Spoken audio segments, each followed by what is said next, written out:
Hey Adam, this is Brett, and I just wanted to follow up by taking a look at your AdSense issue. AdSense isn't displaying up here in the box, and my first response was, it's the beard down here. This is the issue. No, I'm kidding. For no particular reason that I can identify, AdSense has never really worked on your site terribly well. They've never been able to get a match to the type of content that's on the site with an advertiser, which is something that Google AdWords has to do.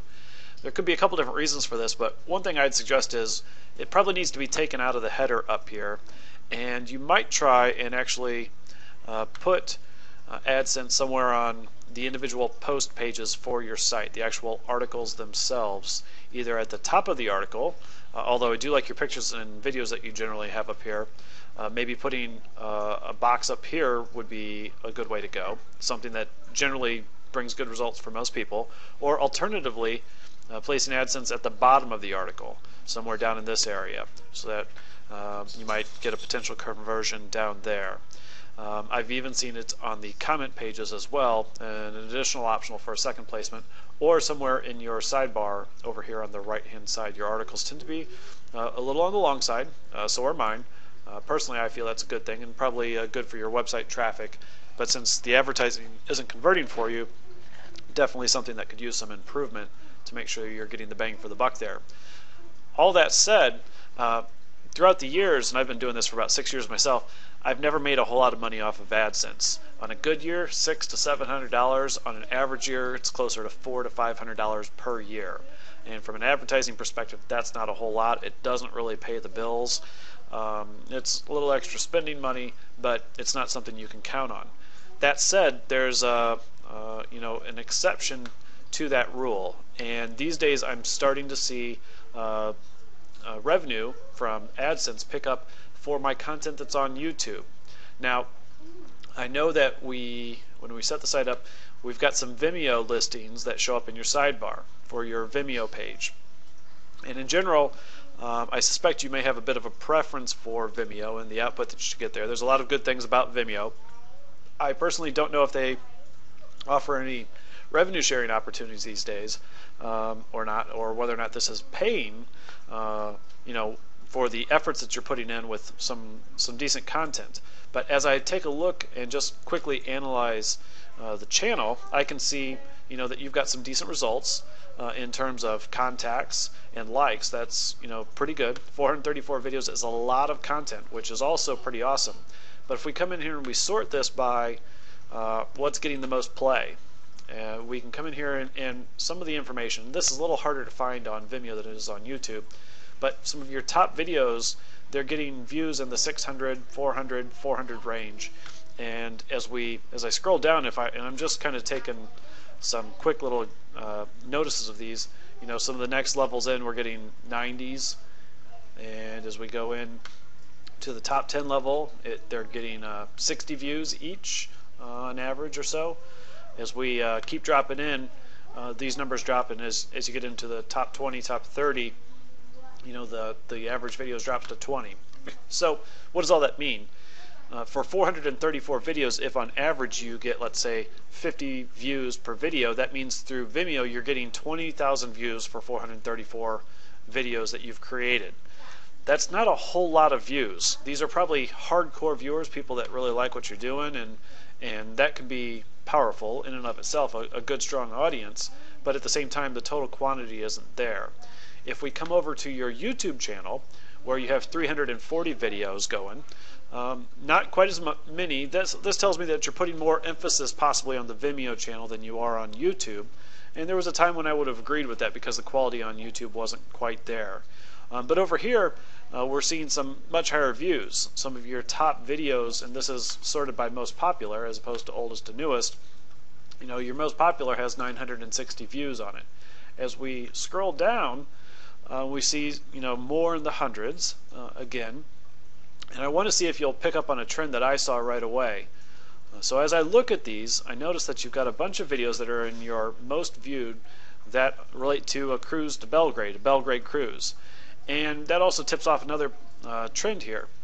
Some of your videos start off with the ADM video blog number, etc. at the beginning, and the Belgrade cruise, they start with the the words Belgrade Cruise. Now, there's something called YouTube optimization, and it's a very powerful thing. Basically, it's the title that you put on the blog helps people find those videos. And if you go and do a Google search, essentially within YouTube, on keywords, and you type in Belgrade Cruise, your videos, your group of videos, notice these are G-Towna. These are all your videos that show up dominating the top 10 in YouTube for Belgrade Cruise. So if anybody's curious what it's like to go on a Belgrade cruise, they're going to find your videos, and that's part of the reason why those particular videos are some of your strongest. By accident or default, they have some of the best optimization going on for your videos. Most of your videos that start with ADM Video Blog, that's not optimized for really anything other than people that know to look for ADM Video Log. Your videos are missing out on those other keywords, like these other words that show up here. James hacking might be something that's pulling people in.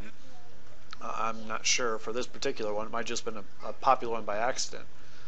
Another area is, if we look in here, the keywords that show up within your description are a little on the weak side when you're trying to say, what is this video talking about? So, excuse me, I've got a cold and just had to take a quick pause. You need to do some optimization. One on your titles, two on your descriptions within YouTube. Why? Because this will bring you more long tail traffic. When you optimize your videos for YouTube, and I'm talking search engine optimization of YouTube, it's going to boost up your views in the long tail. It makes the long tail very thick. And when you go in there and turn on revenue sharing with YouTube, that means money in your pocket. All good stuff. Now, there's another thing too I want to show you, and that's coming in here into a service I call Scribe SEO. I don't call it, that's what it is called. And in this case, I'm gonna, let's see, set up a, I don't have a project set up for you before. Let me see if I can make a new one. So we'll call this Adam. And let me go back to your website again.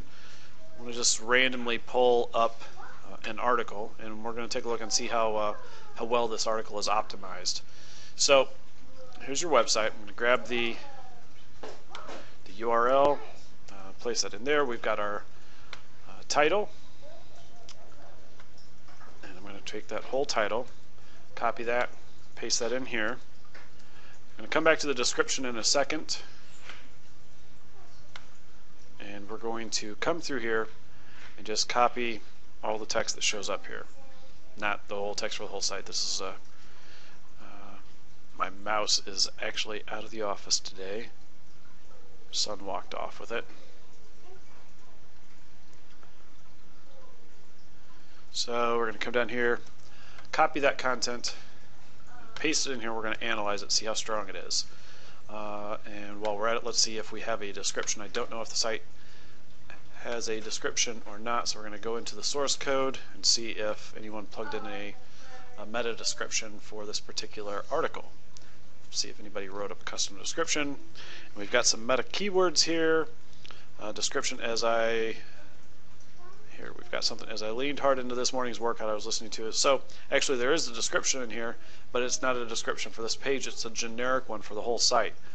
And doesn't seem to really apply, but that's going to mess things up. So if I come in here and I take this description, which is the one sent into Google, from Google's perspective, that's what this particular article is supposed to be about. As you can see just from reading it, it's not. That's not what this article is about. But if we come in here, got to save it first, then I can run a quick analysis on it. So it's saving the content. This is into my private account. This is not getting published on the web anywhere or anything like that. So I can now attempt to analyze it. However, there's no keywords because of that description. But if I attempt to run analyze, it's going to come up with a generic result. Get a quick drink while this is running, hoping that I don't break into a coughing hacking event. As we come up, from an SEO perspective, the score is a 79%. That's partly because the description has no primary keywords that can be identified because it's got the wrong description. We also see that the body contains 7 hyperlinks, which is not bad, better than none, but on average from an SEO perspective, it would be better if it had at least one hyperlink for every 120 words that have been written. And there's no hyperlinks at the beginning, which is also something that Google looks for to help tip it off. The reading score also comes in a little on the difficult side for your type of content. That doesn't surprise me, not a bad thing, just what it is. If we further go in, we can take a look at the keywords that do show up. Indie filmmakers is a primary, likely one. Filmmakers is important but not primary. So we're on the right track, but we're not zeroed in terribly well, and we've got some things that are kind of flaws here. If I were to come back through and just replace that bad description with the title, just to kind of keep it somewhat simple, and hit save again, and reanalyze it. Hit analyze one more time.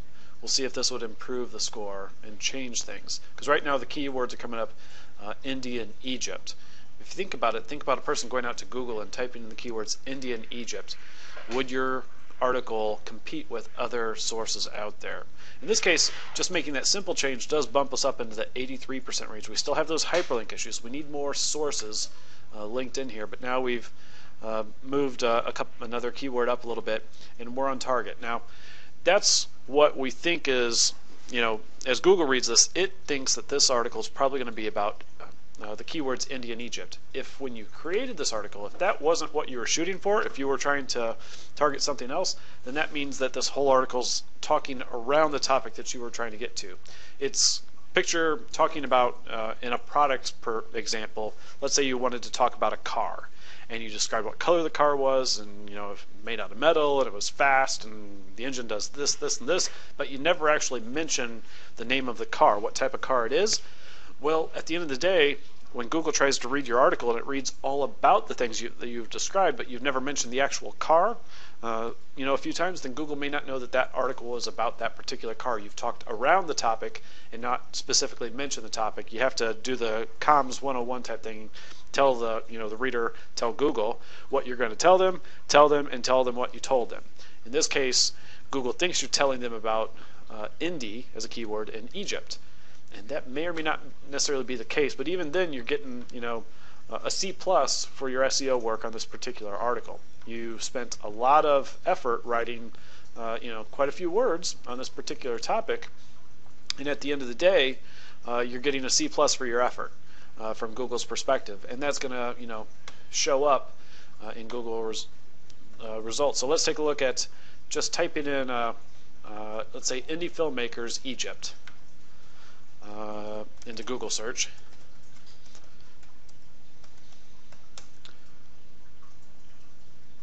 And as we see here, shows up actually from the PMD for Hire site as opposed to AMD. So that also shows that there's a duplicate content issue potentially going on here. Shows up in two different places. So you're actually kind of stealing some of your own thunder from here. It's a tricky thing too, because you're talking about what indie filmmakers can learn from Egypt. This isn't actually about indie filmmakers in Egypt, if I understand it correctly myself. And there might even be a typo in the spelling. Oh, nope, there's a typo in my spelling. Let me fix that real quick. So indie filmmakers, and we, amend this Google search a little bit. And then it's a much different thing. So think about those titles, think about how you might be able to tighten them up and make sure that your articles are on topic. With Google, you got to get your keywords at the beginning. I understand the branding concept of putting the ADM video blog up there, but if you think about it, putting this at the beginning is hurting you in YouTube. Let's just take a look and see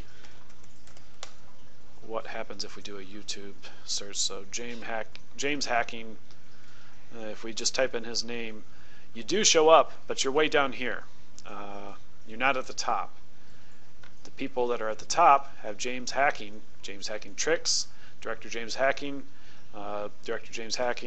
etc. at right at the beginning of those phrases. The first 2 or 3 words are the most important of a title, and you're putting the most important, the subject of the article at the very end, and you're taking up the space of the most important 3 keywords at the beginning with the brand. The brand should go at the end these days. and the subject or the object of the title should be at the very beginning. Do that and you're going to get a lot more views, and you'll see more results where, like your Belgrade cruise that was working out by accident, you'll get some better results that way. Hope that helps. I believe it will. I think it'll probably make you some money. I would recommend going through all your YouTube videos and optimizing those turkeys to the nth degree. If you need help with that, give me a call. I'll be more than willing to help, and talk to you later.